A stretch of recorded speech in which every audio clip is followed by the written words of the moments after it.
You really thought nobody would notice you? Officer Daniel Brooks said it with a lazy smile, the kind that carried farther than it should, cutting across the TSA line and slipping into the pauses between boarding calls. The words landed hard in the bright white air of Terminal C, where rolling suitcases clicked over tile and tired travelers stared at their phones, pretending not to listen. But they were listening now. Everyone was. Because the woman standing in front of him did not look like trouble. She looked composed. Mid-40s, maybe. Dark navy coat. Low heels, leather carry-on. One hand resting lightly on the handle, as if she had long ago learned the value of staying still when someone else wanted a reaction. Her name, printed neatly on the passport he had just snapped shut with unnecessary force, was Naomi Carter. Brooks let the booklet tap twice against the steel counter before he slid it back just out of her reach. Not far. Just far enough to make the gesture mean something. Just far enough to remind her, and everyone watching, that he controlled the next 30 seconds. Naomi's face did not change. That was what unsettled him first. Most people blinked, stumbled, over-explained. Most people rushed to prove they belonged. She did none of that. She only lifted her eyes to his, calm and direct, while the scanner beside them gave off a faint electronic hum and the overhead lights flattened every color into something colder than morning. Behind her, a little girl stopped swinging her stuffed rabbit and stared. A man in a ball cap slowly lowered his coffee cup. Somewhere to the left, a gate agent announced a final boarding for Dallas, but even that voice sounded thin now, like it belonged to another building.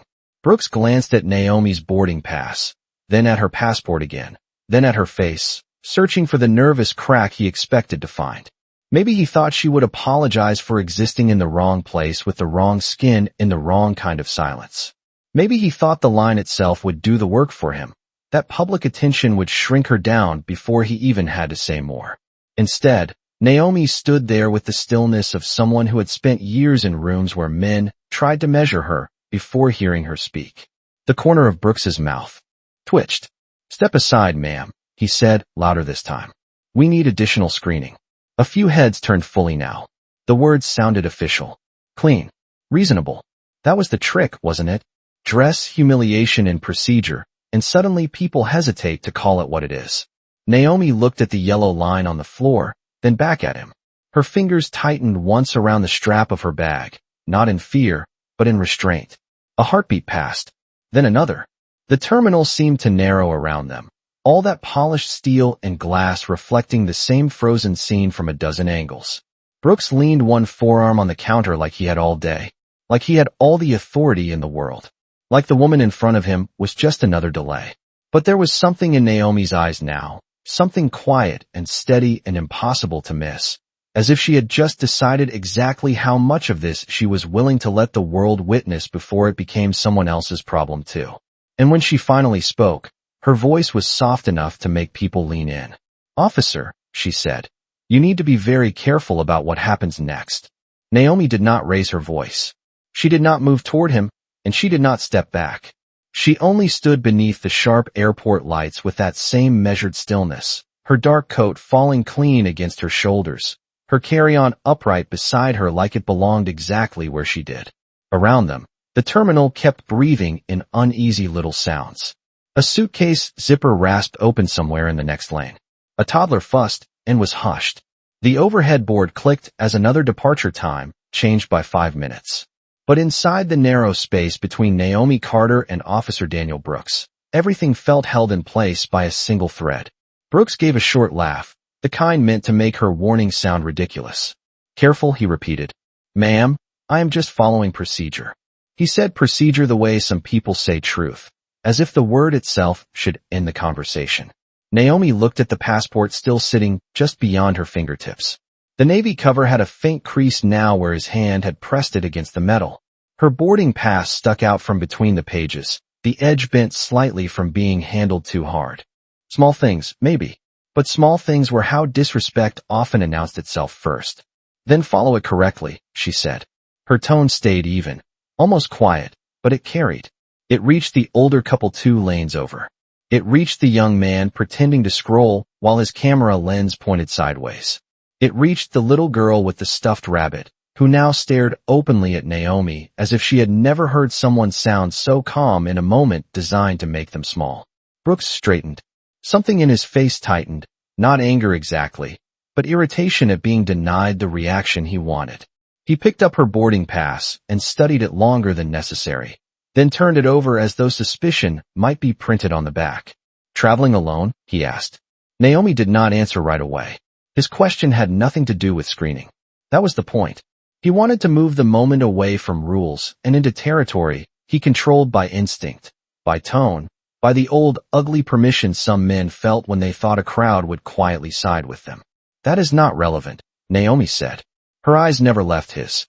The fluorescent light caught the edge of one pearl earring, no larger than a pencil eraser, and for a brief second Brooks seemed almost thrown by how composed she looked. Not flashy, not timid, simply certain. A TSA employee at the adjacent podium glanced over, then glanced back down too quickly. Even that tiny flicker of discomfort registered. People were noticing. People always noticed more than they admitted. Brooks tapped the boarding pass once against the counter and lowered his voice, but not enough. "You know what makes this harder?" he said. "When people start acting difficult." Naomi's hand rested on the handle of her carry-on. Slim fingers. A simple watch with a brown leather band. Nothing dramatic. Nothing careless. The kind of details that made his performance look even thinner, even meaner, against the polished airport steel and glass. "And what exactly have I done?" she asked. He opened his mouth, then paused. That pause mattered. The answer should have come easily if there had been one. Instead, he reached for her bag tag, as if touching an object would buy him time to invent authority. Naomi stopped him with nothing but a look. "Do not touch my property again without cause," she said. The sentence landed with the force of a line drawn on a courtroom floor. Not loud, not emotional. Final. For the first time, Brooks looked less like a man in command and more like a man improvising in front of witnesses. Behind Naomi, the man in the ball cap shifted his weight and muttered, "This is not right," to no one in particular. A woman in a cream sweater lowered her phone, then lifted it again, making sure the screen faced outward. Brooks noticed that too. The terminal had changed. It was no longer a space full of strangers moving in separate directions. It had become an audience. Naomi seemed to understand that before anyone else did. Her expression did not soften, but something clearer settled over it, as though a private decision had just become public. When she finally reached into the pocket of her coat, Brooks tensed, ready to reassert control over even the smallest motion. But all Naomi pulled out was her cell phone. The screen lit her face for a moment in cool white. A new message had appeared. She read it once, then lifted her eyes to him again with a steadiness that made the air feel thinner. "Officer Brooks," she said, and hearing his own name from her mouth seemed to catch him off guard. "You still have a chance to correct this before it follows you farther than this terminal." For one brief second, Daniel Brooks looked as if he might actually listen. The confidence in his posture did not disappear, but it shifted, thinning around the edges like cheap paint under hard light. People only noticed changes like that when they were already paying attention, and now the terminal was full of attention. Naomi could feel it without turning her head. The woman in the cream sweater was still recording. The man in the ball cap had moved closer to the rope divider, close enough to hear every word. Even the little girl with the stuffed rabbit had gone quiet, her small hand wrapped around one floppy ear as she watched the adults decide what kind of world this was going to be. Brooks folded Naomi's boarding pass once between his fingers, not enough to damage it, just enough to remind himself that he still held something of hers. "You are making this more serious than it needs to be," he said. His voice had dropped lower now, but it carried a sharper edge. Not loud authority anymore. Defensive authority. The kind that arrived when a man realized the room was no longer moving with him.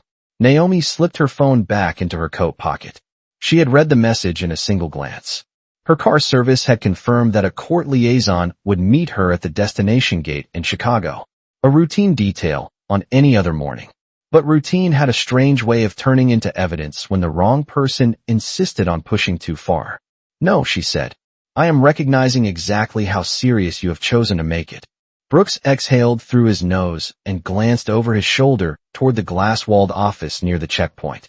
Inside, a supervisor in a gray jacket stood half-turned toward a computer monitor, unaware or unwilling to intervene. That look told Naomi more than his words had. He had expected privacy in public, the old protection of uniforms and assumptions. He had expected the crowd to absorb discomfort and keep moving. What he had not expected was resistance wrapped in composure. He laid the boarding pass flat on the counter and angled his body just enough to reclaim the performance. "Final time, ma'am. Step aside for additional screening." The word final hung there. Naomi let the silence breathe before answering. It was a courtroom habit, though nobody there knew that yet. She had spent years watching people reveal themselves in the half-second after a demand. It was amazing what a pause could expose. "State the cause," she said. Brooks blinked once. "Excuse me." "State the cause," Naomi repeated. "Specifically. Not generally. Not vaguely. Specifically." The fluorescent lights reflected in the steel trim of the conveyor belt, and for the first time the terminal seemed to sharpen around that single exchange. A young college-age traveler near the line barrier lowered his headphones from one ear. A businessman with a rolling briefcase stopped checking his watch.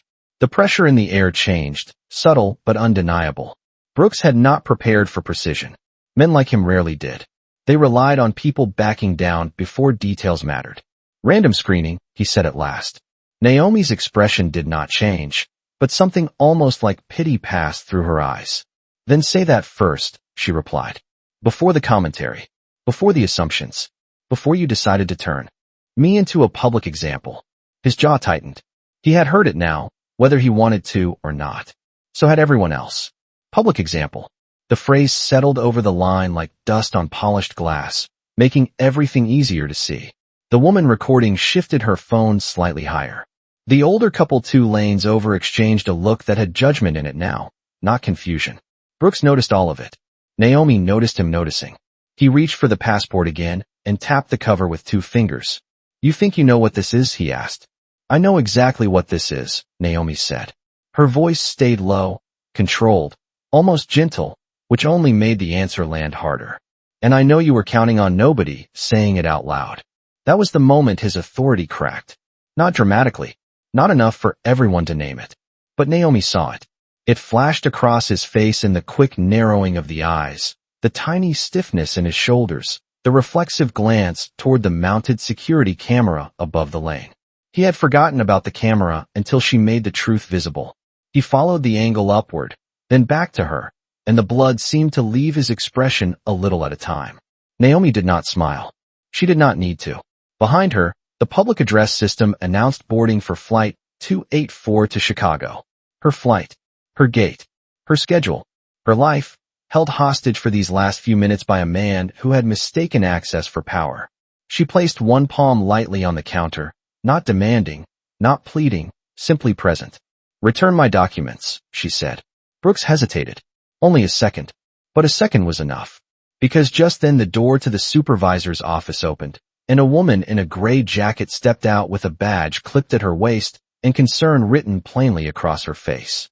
She looked first at Brooks, then at Naomi, then at the phones pointed steadily in their direction. And when she spoke, her tone was careful in the way people become careful only when they realize the next sentence might matter later. "Officer Brooks," she said, "what exactly is going on here?" Brooks did not answer right away. The supervisor stood just outside the office door with one hand still on the metal handle, as if she had stepped into the moment before fully deciding whether she wanted to own it. Her badge read Helen Morris. Mid-50s, silver blonde hair pulled back, sharp eyes that had probably seen every kind of airport problem except the kind that arrived dressed like routine and sounded like humiliation. She looked from Naomi to the passport on the counter, then to the small ring of travelers who had stopped pretending not to watch. The phones told her almost everything she needed to know. Brooks cleared his throat and reached for the safest version of the truth. "Possible document inconsistency," he said. He kept his tone flat, procedural, but something in it had gone brittle. Helen did not move closer at first. "What inconsistency?" she asked. Brooks glanced down at Naomi's passport, buying time with the motion. "I was in the process of verifying identity." Naomi let the silence sit between those words and the facts everyone had just heard. Helen noticed that silence too. Good supervisors usually did. Verifying identity based on what? Helen asked. The question came sharper now. Not loud. Precise. Naomi stood with one hand resting on the counter, and the other still near the pocket where her phone had disappeared. She did not interrupt. She did not need to. Brooks was being forced into the one thing he had tried hardest to avoid since this began. Details. Observed behavior, he said at last. The phrase sounded weak the moment it left his mouth. A woman somewhere behind Naomi let out a soft breath that might have been disbelief. The little girl with the stuffed rabbit leaned against her mother's leg and whispered something too quiet to hear. Helen's expression changed by less than an inch, but it changed. Observed behavior, she repeated. Was there a screening alert? No. A prohibited item? No. A credential mismatch? Brooks hesitated, and that hesitation was louder than any confession. No, he said. Helen looked at Naomi now, directly and professionally. Ma'am, have your documents remained in his possession this entire time? Naomi met her gaze. Yes, she said, along with repeated commentary unrelated to screening. Helen's jaw set. Brooks shifted his stance and tried to reclaim the lane with movement. I was de-escalating a non-compliant passenger. This time the reaction from the crowd was immediate, not dramatic, but visible. The man in the ball cap gave a quiet, incredulous shake of his head. The young traveler with one ear free of his headphones mouthed the word wow to nobody in particular. Naomi finally turned slightly, just enough to let the wider line fall into her peripheral vision. Public memory was forming now, fast and permanent. Helen stepped closer to the counter. What instruction did she refuse? She asked. Brooks opened his mouth, then shut it. Naomi could almost hear the weight of his choices collapsing inward. He had counted on momentum, on the assumption that once a person was placed under suspicion, the burden shifted to them to prove innocence. But suspicion without cause had a way of shrinking under ordinary questions. Helen extended her hand. Give me the passport and boarding pass. Brooks placed both items in her palm with more care than he had shown Naomi. Helen examined the passport page briefly, then the boarding pass. Her eyes flicked across Naomi's name, destination, seat number, and the government-issued frequent traveler notation printed near the barcode. Nothing about her expression announced surprise, but something settled behind it. Recognition, maybe, or simply the awareness that this situation had already drifted far beyond airport inconvenience. She handed the documents back to Naomi herself. Ms. Carter, she said, careful and composed. I apologize for the delay. Brooks turned toward her at once. Helen, I still need to complete the process. She looked at him fully then, and for the first time he seemed smaller in his own uniform. No, she said. You need to stop talking until I understand why multiple passengers are recording you. That landed harder than Naomi's warnings had, because it came from inside the structure he trusted. Brooks followed Helen's gaze and finally took in the full picture. The phones, the stillness, the witnesses who had become a record. He looked up instinctively toward the mounted camera again, then toward the conveyor belt, then back at Naomi, as if one of those surfaces might offer a way out. Naomi slipped her passport into the inside pocket of her coat and smoothed the edge of her boarding pass with her thumb. A simple action. Controlled. Dignified. It made Brooks's disorder stand out even more. Helen folded her arms. Start from the beginning, she said, and be accurate. Naomi saw the pulse jump once in Brooks's neck. He had entered the morning expecting easy dominance and found himself cornered instead by the plain architecture of accountability. Witnesses, cameras, and a woman who refused to be reduced into something convenient. He drew in a breath, but before he could shape the first sentence, Naomi's phone lit up again in her pocket. This time the screen flashed the name of the caller clearly enough for Helen to catch it. Clerk of court. The glow from Naomi's phone was small, almost delicate, but in that moment it changed the temperature of the entire checkpoint. Helen Morris saw the caller ID first, and the shift in her face was immediate, though controlled. Not shock. Not yet. Just the quick internal recalculation of someone realizing that the woman in front of her belonged to a world where records mattered, where names were noted, where people did not simply disappear into the inconvenience of somebody else's bad judgment. Brooks saw it a fraction of a second later. His eyes dropped to the lit screen, then snapped back up, but it was too late. The name had already done its work. Clerk of court. Naomi let the phone ring once more before silencing it with the side of her thumb. She did not answer. She did not announce anything. That restraint landed harder than explanation ever could have. Helen's voice softened, but only in tone, not in seriousness. Ms. Carter, are you traveling on official business? Naomi held her gaze. I am traveling to speak on a judicial panel in Chicago this afternoon, she said. Around them, the words moved through the waiting line like a current. Judicial panel. The businessman with the rolling briefcase straightened. The woman in the cream sweater lowered her phone just enough to look over it directly.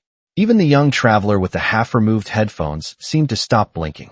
Brooks stayed very still, but Naomi could see it now, the first unmistakable crack in his certainty. The story he had been telling himself all morning was collapsing under the weight of one simple fact. He had chosen the wrong woman to reduce in public, and worse than that, he had chosen the wrong moment. Helen drew in a measured breath. Judge Carter, she asked quietly. Naomi did not offer the title with pride. She offered it the way a witness offers a fact. Yes, she said. No flourish. No pause for effect. Just yes. Brooks stared at her as if the last 10 minutes were suddenly being replayed for him from across the room, every word now sounding different than it had when he first said it. The terminal did not erupt.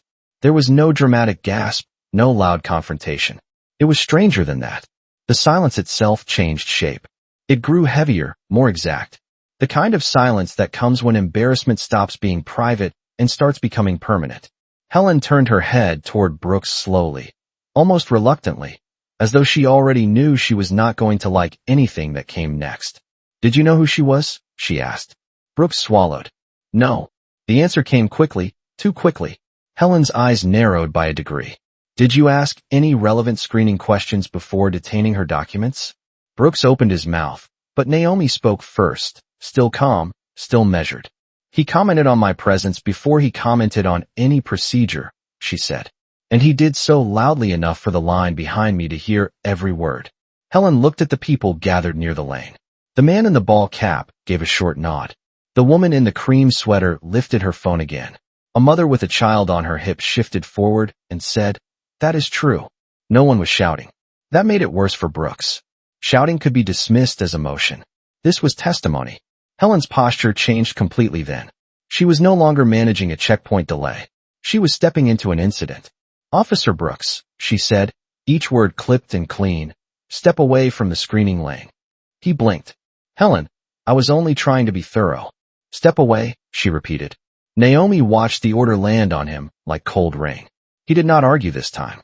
He took one step back, then another, his expression tightening as if distance itself might somehow undo what had already happened. But distance never erased a public moment. It only clarified who had caused it. Helen turned back to Naomi. Judge Carter, I am very sorry, she said. I would like to escort you through personally. Naomi looked at her for a long second, not to punish her, not to prolong anything, but to measure the difference between apology and repair. The airport lights reflected in the polished floor beneath them, turning every shoe, every suitcase wheel, every still body into part of the same cold scene. Her phone buzzed again. In her hand. This time a message preview appeared across the screen. The panel is waiting for your arrival confirmation. Naomi locked the screen and slipped the phone into her coat pocket. Then she looked once at Brooks, who now stood near the edge of the lane stripped of the confidence that had carried him only minutes earlier. His face had gone pale, but not from fear alone. It was the look of a man beginning to understand that the worst part was not being corrected in public. The worst part was knowing the public had seen exactly why. Naomi did not move right away.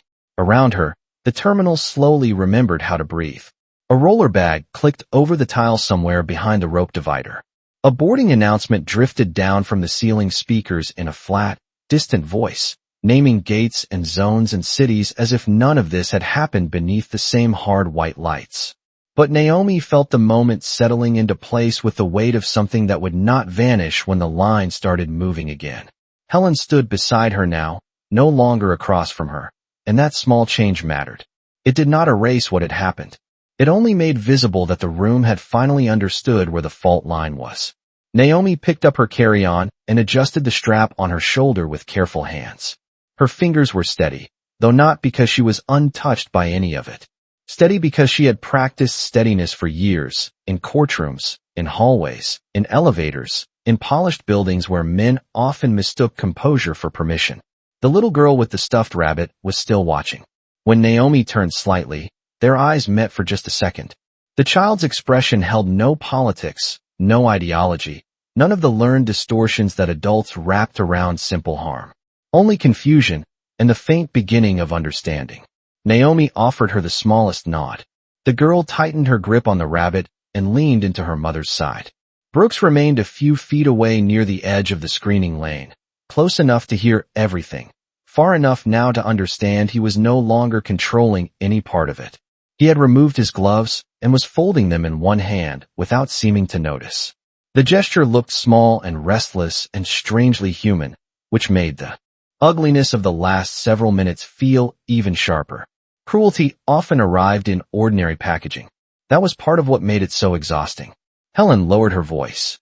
Judge Carter, I can walk you through another lane immediately.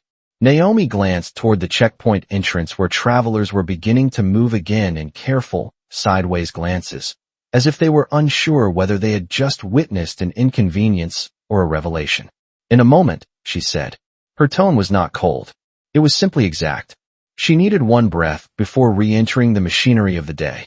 One breath in which she belonged to herself again, not to the scene. The polished floor threw back pale reflections of shoes and suitcase wheels and the cold chrome legs of airport chairs. Overhead, the lights stayed merciless, flattening everything into clarity. Naomi became aware of the texture of the passport in her coat pocket, the faint warmth of her phone against her palm, the dry recycled air brushing across her cheek. Details. Concrete things. She trusted details. They were anchors when the emotional current threatened to pull a moment into abstraction. She could still hear Brooks's first sentence in her mind, stripped now of the power it had borrowed from surprise. People like you. It was never just a phrase. It was a door slammed in public. A category forced over a face. A demand that someone carry the burden of another person's fear or contempt and do it quietly.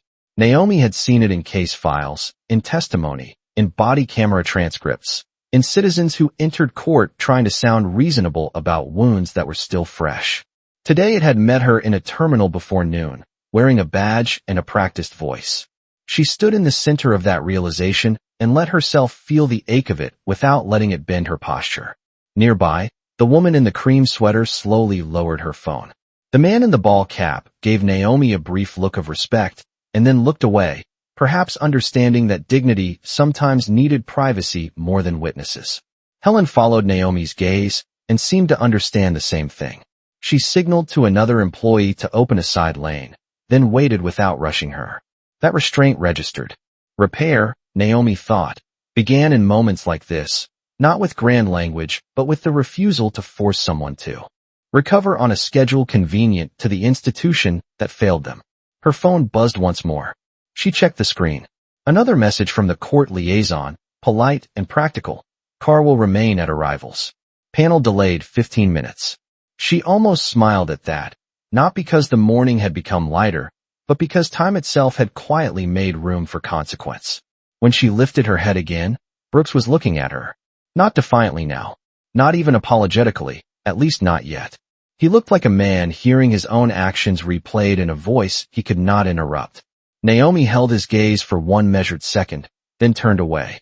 Some silences did more work than words ever could. And behind that silence, just beyond the security lane and the fluorescent glare and the half-stilled crowd, the first shape of what would come next was already beginning to form. Helen guided Naomi toward the side lane without touching her, without crowding her, without using that practiced institutional cheer people reached for when they wanted to smooth over something they had not truly faced. Naomi appreciated that more than she could have explained in the moment. Respect was often clearest in what people chose not to do.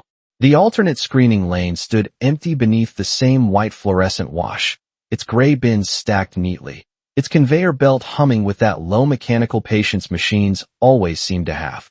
Naomi placed her carry-on into one of the bins and slipped off her watch with careful fingers. Even now, she noticed details. The faint scratch across the plastic edge of the bin. The soft squeak of rubber soles on polished tile. The dry chill of conditioned air pressing against the back of her neck. Concrete things. Ordered things. They helped. Helen stayed a step to the side, giving instructions to the nearby staff in a voice so low Naomi could not hear the words, only the tone. Controlled. Urgent. Clean. not panic. Procedure, finally used for what it was supposed to be. Behind them, Brooks remained near the original lane, but no longer looked like part of the machinery. He looked detached from it, like an object that had been discovered out of place after everyone else had learned the shape of the room. Naomi set her phone and passport into the bin last. For a second, her hand rested on the passport cover. She felt the slight crease still there, a small mark left by a bigger intention. Then she let go. The scanner arch gave its usual neutral tone as she stepped through. No alarm. No delay. Nothing hidden. Nothing uncertain.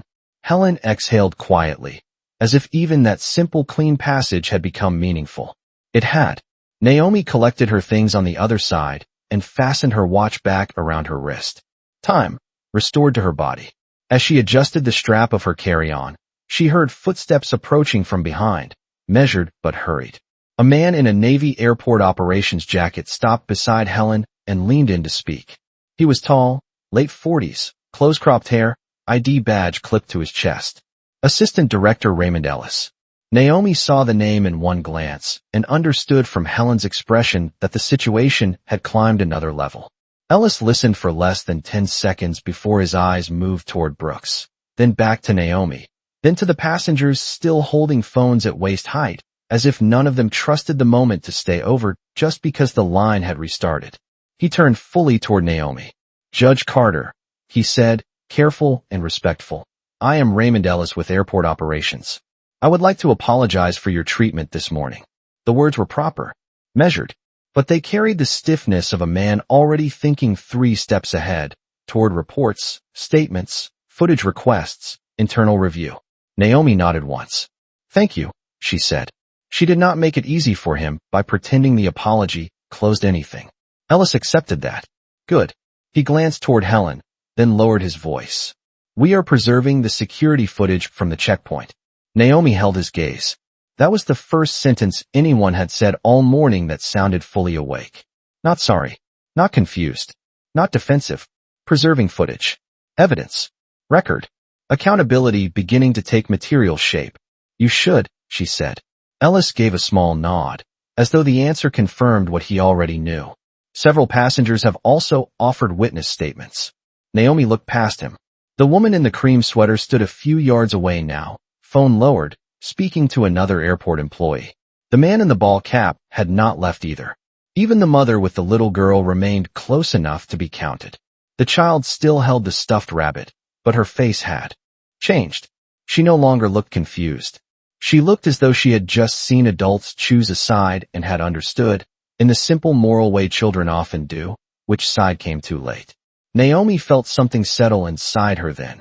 Not relief, not satisfaction, but recognition.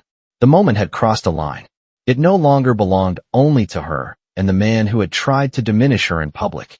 It belonged to the record now. Brooks must have understood that too, because when Naomi finally looked at him again, he was no longer staring at her. He was staring at the camera above the lane. The same camera he had forgotten until it was too late. His face held that stunned, inward look people wear when they realize the version of the story they plan to tell will not survive contact with what actually happened. Ellis followed Naomi's gaze. He has been removed from screening duties pending review, he said. Pending review. Another careful phrase. Another institutional bridge between event and consequence. Naomi adjusted the collar of her coat and glanced at the departure board in the distance.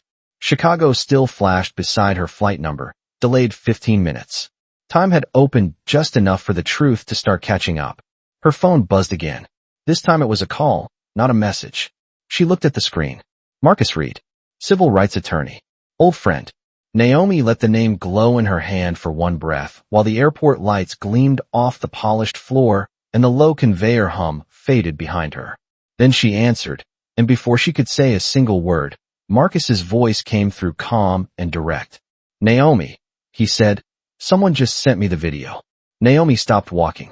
Not abruptly, not enough to draw fresh attention, but just enough for the world around her to seem to tilt into a sharper focus. The airport still moved in layers beyond her, shoes crossing polished tile, gate announcements falling from the ceiling in that flat, almost indifferent voice, the smell of burnt coffee drifting from a kiosk near the concourse. But Marcus Reed's voice in her ear cut through all of it with the clean force of something already in motion. "How bad is it?" he asked. Naomi looked through the glass wall beside the checkpoint and caught a pale reflection of herself in it. Coat straight, carry-on in hand, expression composed in a way only years of discipline could make natural. "Bad enough," she said. "In public." On the other end, Marcus was quiet for half a second. He knew her well enough to hear what lived underneath those two words. Public meant witnesses. Public meant digital copies. Public meant nobody could quietly rename the moment into misunderstanding and hope time would do the rest. "Do not say anything more than necessary to airport management until I get the full clip," he said. His voice stayed even, lawyerly, but beneath it was something older and more personal. Concern, yes. Also anger, sharpened by familiarity. "I have already had 2 people send it to me from different angles. Naomi, it is clear." She let that settle. Clear. Not debatable. Not muddy. Clear. Beside her, Raymond Ellis and Helen Morris stood back, without pretending not to listen. Their silence felt different now. Less administrative. More aware. Naomi turned slightly away from the checkpoint and toward the wide windows overlooking the taxi lanes outside. Morning light had begun to push through the glass. Thin and silver at first, spreading across the floor in long, clean shapes that broke the fluorescent glare. For the first time since Brooks had spoken, the airport no longer felt entirely artificial. There was daylight in it now. "The footage is being preserved," Naomi said. "Witnesses too." Marcus exhaled softly. "Good. Then let them preserve all of it. The stop. The language. The handling of your documents. Everything." Naomi watched a baggage cart pass across the tarmac below, small and deliberate against the vast concrete. She had spent years listening to testimony from people whose worst moments were questioned simply because the institution involved wore a badge, a logo, a policy manual, a rehearsed tone. Today there would be no shortage of record. That mattered more than outrage ever could. "I do not want a statement drafted from apology language," she said. "Not yet." Ellis heard that and lowered his eyes for an instant, as if he understood the sentence was meant for him too. Marcus did not miss a beat. "You want facts first. I want the truth before the spin catches up. Then keep moving to your gate," he said. "I will handle the rest from here." Naomi almost smiled, but the feeling never fully reached her mouth. Not because she doubted him, because she knew exactly what handle the rest from here meant. Calls, preservation letters, public records requests, counsel, formal complaints, the slow machinery of consequence beginning to turn. She ended the call and lowered the phone. For a second, no one spoke. The quiet around them was not empty anymore. It had weight, direction, legal shape. Ellis folded his hands in front of him and chose his words carefully. "Judge Carter, someone from our executive office would like to speak with you before you board, if you are willing." Naomi looked back toward the checkpoint. Brooks was no longer near the screening lane. Another officer stood there now, processing passengers with clinical politeness, as if the system itself were trying to reseal the surface over a crack everyone had just witnessed. But systems did not heal because they resumed function. They healed only when they told the truth about what they had allowed. "I will speak with them after I land," Naomi said. Ellis gave a small nod. He knew better than to press. Helen stepped forward with Naomi's cleared belongings arranged neatly on the counter at the side lane. Every item placed with deliberate care. Watch, phone, passport, carry-on. The order of those objects touched Naomi more than she expected. After being publicly mishandled, there was something quietly restoring in seeing her life return to sequence. She slipped the passport back into her coat pocket and lifted the handle of her bag. At the edge of the concourse, the departure screen flashed updated boarding times in blue and white. Chicago remained delayed, but only slightly. Enough time for witness names to be collected. Enough time for footage to be locked. Enough time for one man somewhere behind a restricted door to begin understanding that what he had called procedure would soon be described in a language he could not control. Naomi started toward the gate at last, her heels sounding soft and steady against the polished floor. She did not turn around. She did not need to.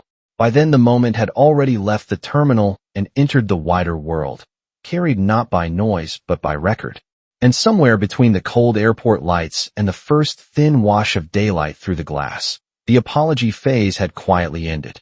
What came next would not be about embarrassment. It would be about consequence. By the time Naomi Carter reached gate B14, the airport had returned to its ordinary rhythm, at least on the surface. Boarding groups were gathering in loose lines. A man in a windbreaker argued quietly with his phone charger. A toddler in pink sneakers pressed both hands against the glass and watched a baggage cart move across the tarmac like it was the most important thing in the world. Ordinary life had resumed, which was what public places did best. They folded disruption back into routine and hoped the polished floors and overhead announcements would smooth everything flat. But Naomi knew better. Some moments did not end when the room got quieter. They only became harder, cleaner, more permanent. She took a seat near the window, set her carry-on beside her, and finally allowed herself to exhale all the way. Outside, morning had fully arrived. The first real sunlight spread across the wing of the plane at the gate, turning the metal gold at the edges. It was warmer than the fluorescent glare back at security. Less accusing. More honest. Naomi rested one hand on her passport inside the pocket of her coat and the other around her phone.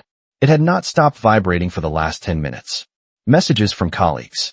Missed calls from an unknown number that was probably airport legal. A short note from the court liaison confirming that the panel in Chicago had been delayed to accommodate her arrival. And one text from Marcus Reed that sat at the top of everything else like a line drawn in ink. Do not delete anything. Preserve every detail. Naomi stared at that message for a second, then locked the screen again. She did not need the reminder. She had spent too many years watching truth get softened by delay. Memory blurred. Tone got reinterpreted. Harm became confusion. Procedure became unfortunate optics. Not this time. Not with footage from multiple angles. Not with witnesses who had already spoken. Not with a supervisor and an operations director now tied to the record by what they had seen and what they had admitted. Across from her, mounted above a charging station, a muted television rolled through morning headlines. No sound. Just captions moving beneath faces that looked certain about everything. Naomi watched the screen without really seeing it. She was thinking instead about the little girl with the stuffed rabbit, about the way the child had looked from Brooks to her and back again, trying to understand the terms of the world. Children always noticed what adults tried to bury inside tone. They knew when a voice was meant to cut. They knew when a room turned unfair before they had language for unfairness. Naomi hoped the girl remembered something else too. Not the insult. Not the badge. Not the coldness of the lights. She hoped she remembered that the woman being demeaned did not shrink. That she stayed calm. That she made the truth say itself. A boarding chime sounded over the speaker, soft and musical. Group 1 would begin in a few minutes. Naomi glanced toward the wide concourse where travelers streamed past coffee stands and display windows, each person sealed inside a private urgency. Somewhere back near the checkpoint, forms were being filled out. Names were being entered into reports. Video files were being tagged and saved. Somewhere behind a restricted door, Daniel Brooks was likely sitting in a chair under the same white institutional lighting. No crowd left to manage. No line left to command. No performance left to hide inside. She did not picture him with satisfaction. She pictured him with clarity. A man at the end of borrowed certainty. A man meeting the cold fact that power used carelessly does not only wound others. Eventually, it becomes evidence against itself. Naomi's phone lit up one last time. This time it was an email notification from airport operations. Subject line, formal incident follow-up. She did not open it. Not yet. Instead, she stood, smoothed the front of her coat, and lifted her carry-on. The sunlight from the windows touched one side of her face, while the gate area remained cool behind her, half morning and half machine. For a second she stood exactly there, between those two kinds of light, and felt the strange stillness that comes after justice has not yet arrived, but has clearly begun.